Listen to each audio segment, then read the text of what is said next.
అధిక బరువుతో బాధపడుతున్నారా? వినిలాస్ వెయిట్ లాస్ డైట్ ప్లాన్ తో ఇంటి దగ్గర నుంచి హెల్దీగా బరువు తగ్గండి. అమ్మని చాలా బాగా చూసుకున్నారు నాన్నగారు అనేది కూడా బాగా అండి. ఎవరైనా ఏ భర్తనైనా భార్య, ఏ భార్యనైనా భర్త చూసుకోవాలి. సరే చూసుకుండే వాళ్ళు తగ్గిపోతున్న కాలంలోకి మనం వచ్చేసాము.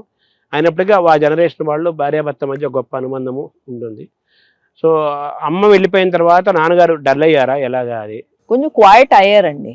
బట్ ఎందుకంటే ఆ 2-3 years నాన్నగారు అమ్మ ఉన్నప్పుడు ఇల్లు కదలలేదు అసలు. ఆయన అమ్మను వదిలిపెట్టి ఎక్కడికి వెళ్ళలేదు.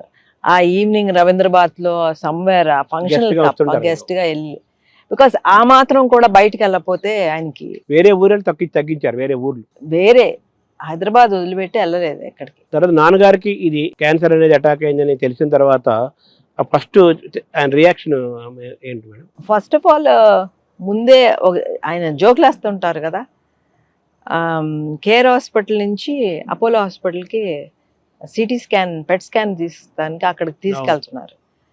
క్యాన్సర్ అని కాదు, ఊరికే పెట్ స్కాన్ కానీ తీసుకెళ్తున్నారు. అంబులెన్స్ వాళ్ళు by mistake they took them to Basavatarakam.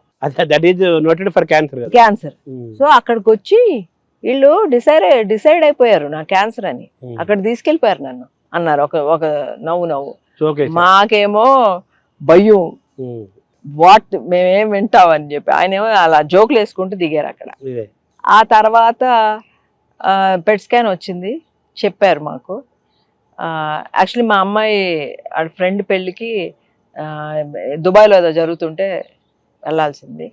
He told nothing doing, నువ్వు వెళ్ళమ్మా, మీరు ఎవ్వరూ ఏది నా కోసం ఆపుకోవద్దు, మీ సంతోషంగా ఉండాలి, మీరు I don't want to see a tear, మీరు ఇలాగే హ్యాపీగా ఉండాలని కేర్ హాస్పిటల్లో చెప్పారండి మా అందరికి. ఆయన హాస్పిటల్లో ఉన్నారు, ఆయన సర్వీసెస్ చాలా మంది చేశారు.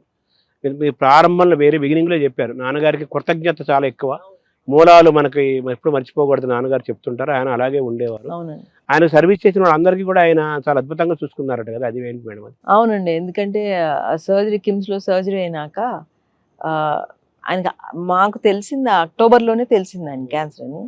నవంబర్లో ఆ ప్రెస్ మీట్ ఆయనే పెట్టారు, అనౌన్స్ చేశారు నవంబర్లో. అసలు అదే ఆశ్చర్యం. అది అదే మనం షూటింగ్ జరుగుతుంది ఆ టైంలో అనౌన్స్ చేశారు. అనౌన్స్ చేసి జనవరి వాజ్ హిస్ లాస్ట్. సో డిసెంబర్లో ఆయనకి what ever it is, all the doctors, ఆయన చూసుకున్న ప్రతి డాక్టర్ని ఇంటికి పిలిచి వాళ్ళందరినీ ఫెలిసిటేట్ చేసి వాళ్ళందరికీ ఒక గిఫ్ట్ ప్రతి ఒక్కరికి ఇచ్చి థ్యాంక్ యూ చెప్పుకున్నారు ఆయన. ఎవరికి మనం రుణపడకూడదు అనేది ఆయన ఆలోచన. అవును.